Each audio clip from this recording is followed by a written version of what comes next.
Hello, this is a short introduction to the use of the MyLabs Plus online application for mathematics courses at Rogue Community College. For more specific information, please contact your instructor. There are a couple of ways to access MyLabs Plus that you might want to be aware of. The most direct way is to go to Academic Departments, Mathematics Department, and follow the MyLabs Plus login link. It will take you directly to the MyLabs Plus site attached to the Rogue Community College mathematics courses, where you can put the login and password associated with your account. You may have received from your instructor a MyLabs Plus Web Resources handout. If you did not, you may request one. The key information to look for here is your username, RCC plus your student ID, and your default password being your student ID. You may want to change these under My Profile after you log in for the first time for security reasons. This handout also has additional information on browser compatibility and some other information that you may want. Again, if you did not receive a copy, request one from your instructor. So that login and password will take you into the MyLabs Plus site. The other way to get to it, which is sometimes handy in the early stages of the course, is to enter it through MyRogue. If you log into MyRogue, you will see at the bottom of your list here is a MyLabs Plus link. That MyLabs Plus will take you to your course selection page, which is where the other login would have sent you. You will often have a number of courses here, depending on how many courses that you've taken here in mathematics. You may, though, just have the one course, if this is your first course in mathematics using MyLabs Plus here at Rogue Community College. As an example, we're going to look at this Math 111 course. Don't be alarmed if you see this announcement.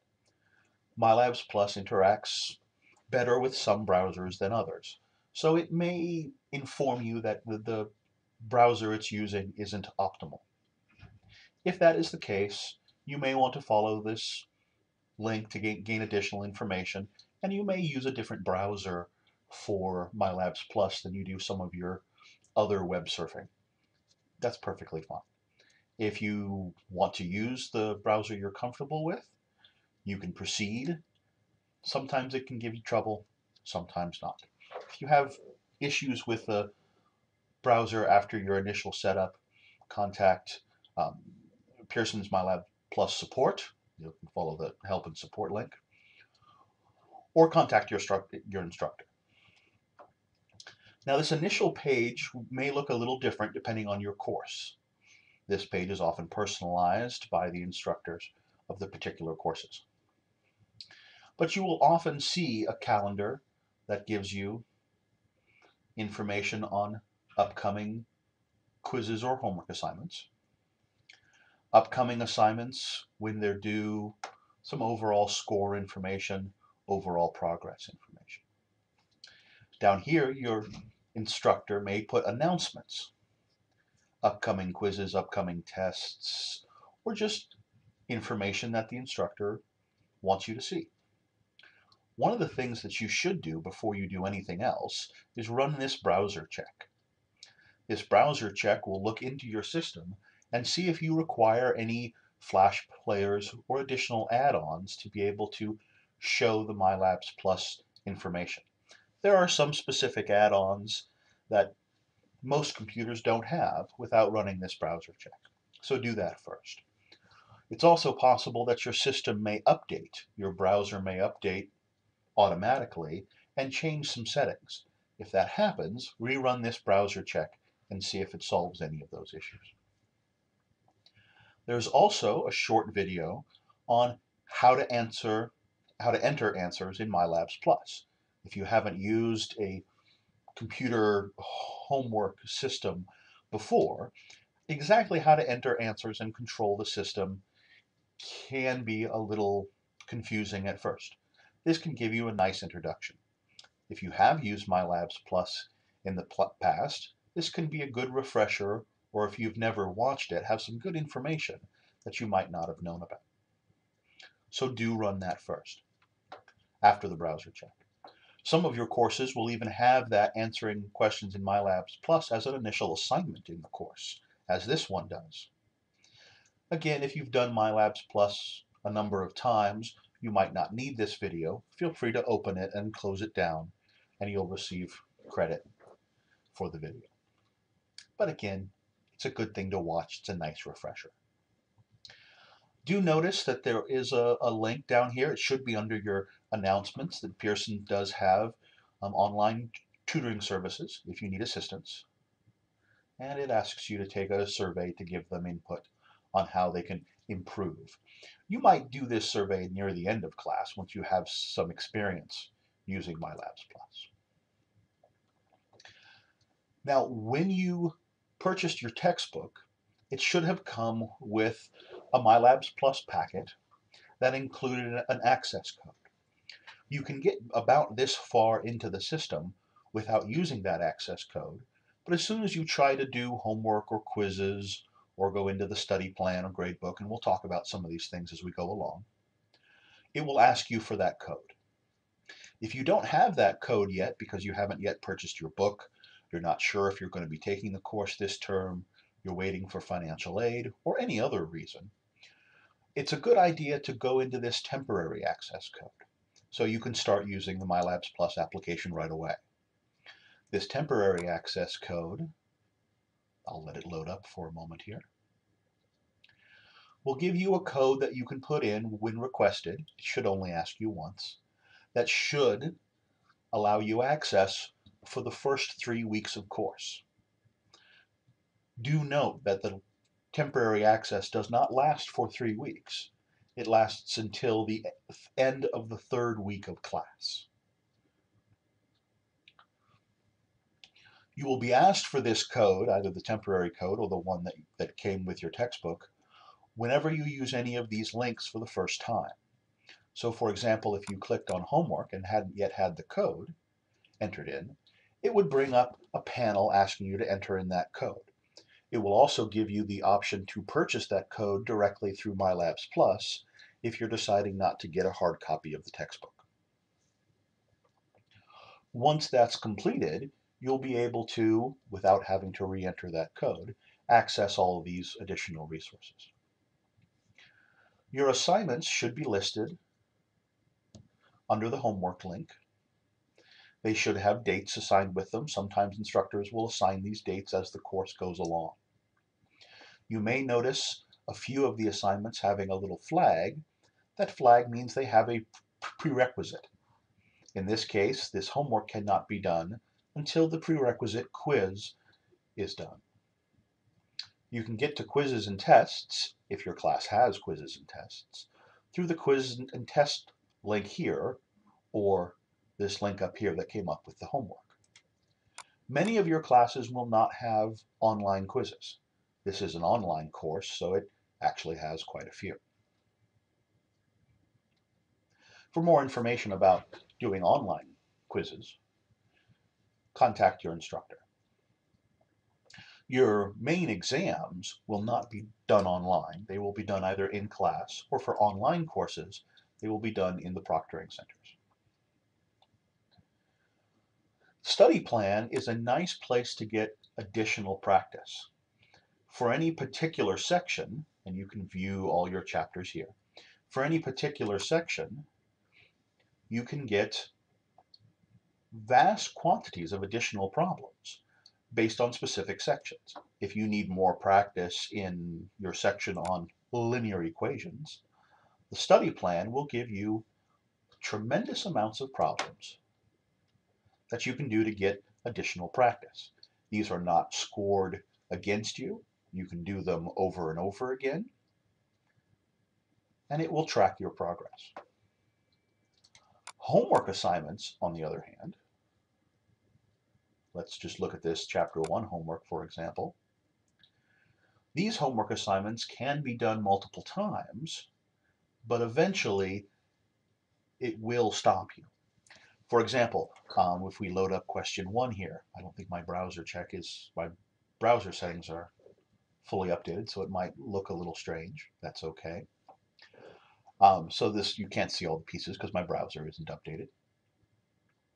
But if you answer this question incorrectly, let's say I say the answer is 8 to whatever the question happens to be, it will tell me I am incorrect. If I check again, it will tell me I am still incorrect, and then it will give me a final check.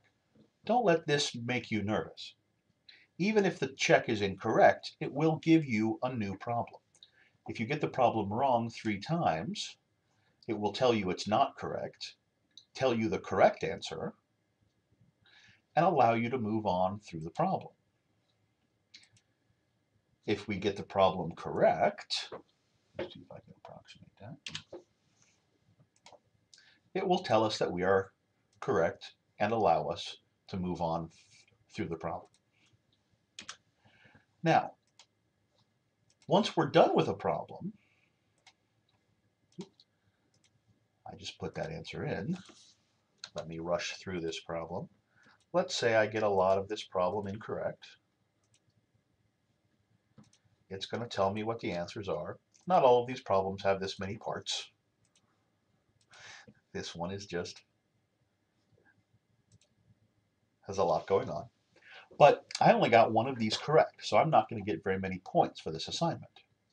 However, notice it is offering me a similar exercise. So I had 3 tries on each of these problems before it stopped me. And even after that, getting these problems wrong and not getting very many points on this question, I can ask it to give me another problem, and it will go through all of those steps again. If I get a lot of those wrong, it will give me a 3rd new problem. But it won't give me a 4th. You have those 3 opportunities to try to answer the questions correctly. So essentially, you have 9 tries at any particular question, 3 attempts at 3 different problems. For most courses, your instructors might adjust those numbers. If you get to the point that you've done 3 or 4 and you're getting into the second question and you're still getting them wrong, that's a good time to stop and contact your instructors. You don't want to simply be trying to guess and hope to get it right. The nice thing is once you get the problem completely done, you can still go back and correct. You can still go back and do similar exercises and get extra practice doing the problems. Once the problem is done correctly, the points will never be taken away from you. So keep that button in mind. Doing extra problems can be really helpful for mastering these skills. You have several links up here. That video on entering answers will give you some information on them, but I want to point out a few. This will link to the chapter in your textbook that this question covers. You can contact the Pearson's tutor. This Ask My Instructor link will send an email to your instructor with a link to the problem, so they will see what you see, and then you can say, I tried this, I tried that, and it will send them that information and a link to the problem so they can see what you see, and your instructor may be able to give you some helpful tips. You can also print either this problem or the entire homework assignment. Many people like to print out the assignments, work on them by hand, and then enter the answers in later. It can allow you to work remotely if you don't have internet access where you prefer to do homework. To help me solve this and view an example can be very helpful if you get stuck. I do recommend, if you're stuck, going to your notes and your textbook first. You should always read your textbook before attempting any homework. But go back to that textbook and those notes to try to figure out why you're stuck before going to these options. But if you're still stuck, they can be nice options. To help you solve this, we'll walk you through the problem with prompts, asking you to complete them step by step, and then give you a new question at the end.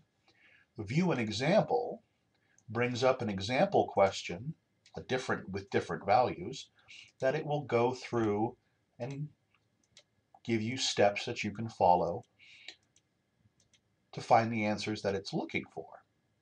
This can be a very helpful tool, can also be a very dangerous tool. If you're using this tool to go through all of your problems, you may not be learning the specific information you need to be successful to do these problems on other homeworks, exams, and in classes to come. So do be careful in using this tool. If you find yourself using it a lot, you may check with your instructor to find out what you might be missing that's making you dependent on these tools. I also recommend, if you do use the View an Example tool, when you are done and successful with the problem, go into that similar um, question link and try another one. Make sure you can do it without the example model there for you. It can be a good tool, but it can be dangerous. Some instructors have removed one or more of these buttons to help the class move along in the way that they would prefer. When you're done with any particular problem set, the problem is generally saved automatically, but it's always nice to click the Save button, save my best score, of course, just to be sure that your work is saved and on the servers. It will automatically then be turned into, turned into your instructor. There's nothing more that you need to do. As you go along in the course, you can check the gradebook to see your scores. Your instructors can, we haven't done much yet in this one, as we go through though, your instructors may add quiz scores, test scores, and other in-class scores onto this. So this will often give you a fairly good idea of how you're progressing in the course. Some instructors will put more information here, some people less. Contact your specific instructor on information about what they will and will not be putting here. A quick overview, again, I know this is getting slightly long.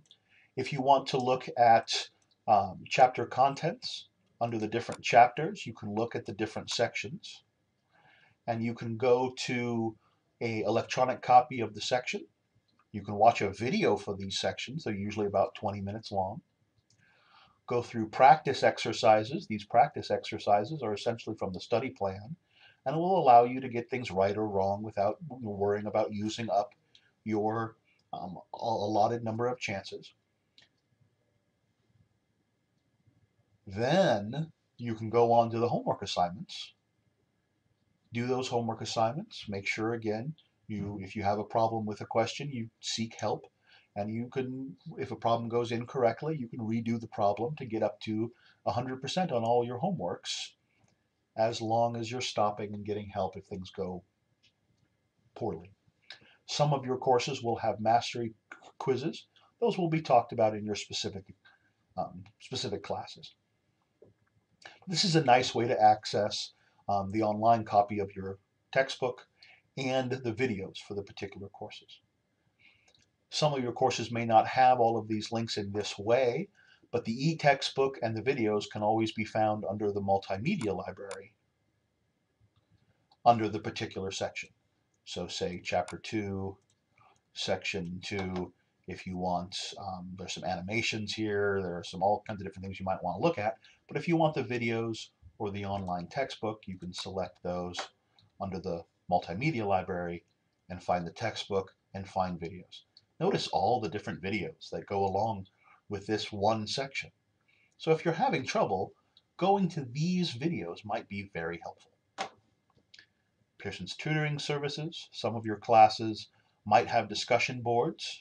If they do, information on what's required in those discussion boards will be discussed in your particular class.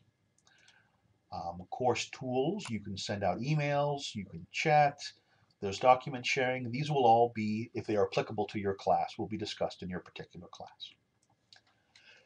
Now, this has been a hopefully fairly short introduction to the MyLabs Plus application. There's a lot more in here than we've had a chance to talk about, but hopefully that will get you started, or at least be able to give you the references necessary to ask the questions that you need from your instructor.